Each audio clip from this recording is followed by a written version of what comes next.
Your son made me pregnant. What? Pay me $30,000 as compensation. When I answered the phone at the store, a young female voice suddenly said this to me.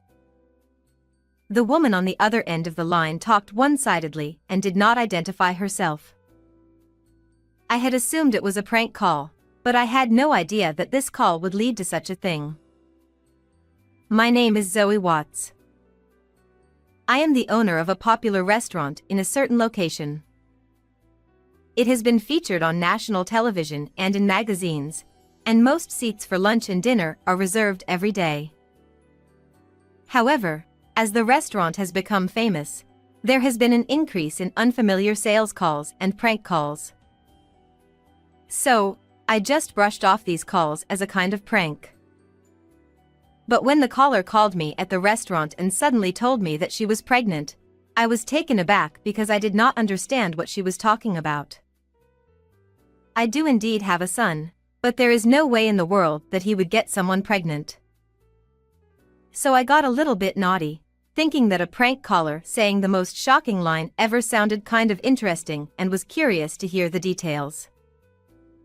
I aborted my child and I'm hurt, emotionally and physically. What are you going to do for me? And you're going to pay for my surgery. Well, first of all, excuse me, who are you?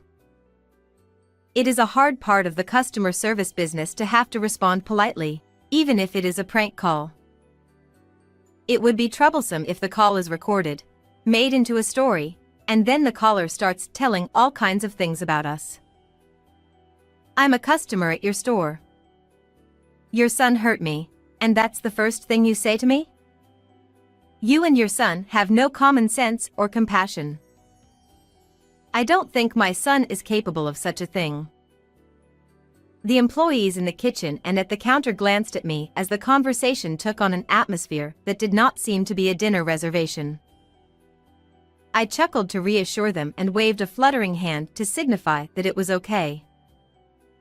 Your son forced himself on me on a dark night street. You recognized his face in the dark? Of course I could. But is it really our son? Don't be silly. I am absolutely sure. He is your son who lives with you. I've been too scared to go out alone since then. What are you going to do? She goes on to describe in detail how she was attacked. I think you have the wrong person. But it's a very important story, isn't it? So, I was wondering if you could meet me in person. People who make these kinds of prank calls do not like to meet face to face, so if I suggest a meeting, they often back down. At first I was amused to hear this, but it was going to be longer than I thought, so I suggested that it was time to end the call. You want me to meet the offender's parents? Toward a victim who is hurting. That's impossible. But I would like to meet you and see what you have to say. Are you saying that I am lying? That's not what I'm saying. I know she was lying to me. I was trying to resist the urge to say, "You're lying, aren't you?" I can't believe that such a person is the manager of a company. She began to scold me. Anyway, why don't we meet and talk? No matter how many times I suggested it, she still refused to meet with me. I see. Then what do you want me to do? Pay the compensation, it's $30,000. But I can't pay such a large amount of money because you have the wrong person in the first place. You can pay it. I know your store is thriving. If you don't pay, I will sue you to the police. Even though it is a popular restaurant, $30,000 is a lot of money for a restaurant, which has only a few seats, and I have no intention of paying it in the first place. I'll go to the police, but is that okay? No, it's fine. I said this without hesitation, and the woman became silent for a moment. If my son really did something like that, as a parent I should make him pay for it. But I don't think he did it in the first place. How can you say he didn't do it? Don't think it's only your son. You should be a little skeptical. I would believe you if you had some proof. Do you have any? Proof. I don't want to be asked for money without any proof. The woman on the other end of the phone is silent for a while, as if she is thinking about something. If you don't have any proof, I'll hang up. And when I was about to hang up the phone. Wait a minute. If I have proof, you'll pay me money? Well, I guess I'll think about it. Wait a minute. I'll bring the proof. Almost as soon as the words were finished, the woman hung up the phone with a snap. Owner, are you all right? No problem. It's just a prank call. Ronnie, the employee, sounded concerned, so I told him so. There was no way she could find any evidence, so I was sure I wouldn't hear from her again. But I had a bad feeling that if she got in and made a scene in the restaurant, I would not like it. That night, when I was preparing for dinner and had forgotten all about the phone call, Ronnie held an envelope in his hand. Ronnie came running up to me with an envelope in his hand and a pale face. What's wrong? It's not like you to run in the store. Owner, this is for you. He handed me a letter. Dear Zoe Watts, I was attacked and impregnated by your son. Please transfer $30,000 in compensation. Below the letter was a bank transfer address, and the payee's name was Nadia Clarkson. Ronnie, who was the first to see the contents of the letter, which was not addressed or sealed, looked pale and upset. Calm down. But. Because you know my son. I said, and he looked, oh. He looked relieved. There was still something in the envelope, and when I took it out, to my surprise, it was a pregnancy test. What is that? Hearing the commotion, the other employees gathered around, all of them seemingly surprised. Don't tell me it's really the owner's son. Some employees gave me a contemptuous look, but after a brief explanation, everyone seemed immediately convinced. I put the items sent to me away in my desk and went back to my usual work. A few days passed after that without transferring the money. Of course, but something a little depressing had happened during this time. Owner, she was here again. Ronnie looked fed up and brought me an envelope. Well, just in case you want to take a look at the contents, put it in its usual place. Recently, harassing letters were being put in the store's mailbox several times a day. You are not going to run away. Pay me. The owner is the parent of a criminal. His son got a college girl pregnant and he never apologizes. The owner of this store is a cruel woman with no human heart and no sincerity. Insane, overprotective, poisonous parents. It's your fault that your son became like that. Take responsibility. I will stop customers from coming to this store. It's for the good of the world and people. What will happen to the store so that no more customers will come here? Like that restaurant where that greasy, black, disgusting stuff is in the food. I don't think I'll ever go there again. The content gradually escalated, and the last one was a threat. Fortunately, we have yet to receive any complaints that something was really in the food. But it is exhausting to be constantly on the lookout for the possibility of being set up. In the midst of all this, there was something that bothered me. Lunch today, there are more empty seats. Little by little, really, but the number of customers is decreasing. Yes, that's right. we're always full, but today we have 2 empty tables. I thought of the poor food waiting in the kitchen to be cooked. Owner, I look up when I am called and see Ronnie coming toward me with his laptop in his arms. look at this review site. I looked at the computer screen and found terrible slanderous comments on the latest reviews. Poor customer service. They don't listen to their customers. Especially the owner. Seems to have been featured on TV and in magazines and is feeling good about it. The food is getting lazy. The soup is thinner than the last time I was there. I saw an employee drop the meat down before grilling and then gently put it back up. Everyday low reviews are being posted and the star ratings that were at the top of the list are dropping fast. I found myself shaking with anger. Why should I be hurt by such unjustified words?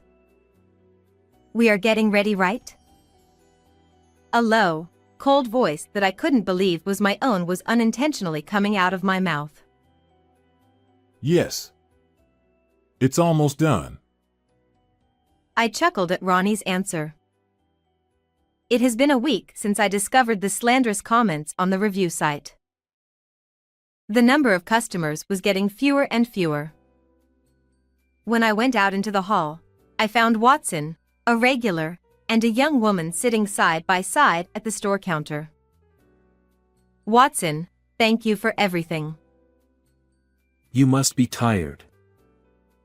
I greeted him, and Watson said something to me about my labor. No, my work is what I live for. I responded with a smile, and Watson shook his head in sympathy. That's great. Your son is in trouble. But don't give up. Don't be discouraged. I'm on your side, and I'm going to give your son the strength he needs to atone for his crime. Huh? I froze at those words, not knowing what he was talking about. No, this store, which is always crowded at any given time, has been somewhat empty lately, so I wondered what was going on. Then this girl next to me was kind enough to show me an internet page that had information about this restaurant. Then he turned to the pretty 20-something-year-old woman sitting next to Watson. It's really tough, isn't it? I like this place, so I've been coming here recently to lend a hand, even if just a little. I remembered that I might have seen her often at the shop recently. But what's written here is a misunderstanding. The regulars here were wondering why the place has been so empty lately, so I explained it to them. What? I couldn't believe what she was saying. I mean, isn't it sad not to know the truth? Plus, I thought if they knew that there are people like me and Watson who still come here, the owner might be happy. So you were spreading unverified online information to the customers of this shop. I forgot to use polite language and ended up raising my voice. Eek, scary. I read online that the owner is a terrible person, but I thought that wasn't true, but it seems like it might be true after all. If you've done something wrong, you should just apologize honestly. She twisted her body and moved away from me, as if trying to avoid a blow even though I wasn't raising my hand. Miss, that's not a good way to talk. Zoe must be tired from everything that's happened. Watson was trying to defend her, but that wasn't the point. The issue was different from that. At that moment, a bag fell off the chair behind her with a thud. As she twisted and moved around, it must have shifted. Despite my anger towards her, my customer service instincts kicked in, and as I reached to pick up the bag, Nadia Clarkson.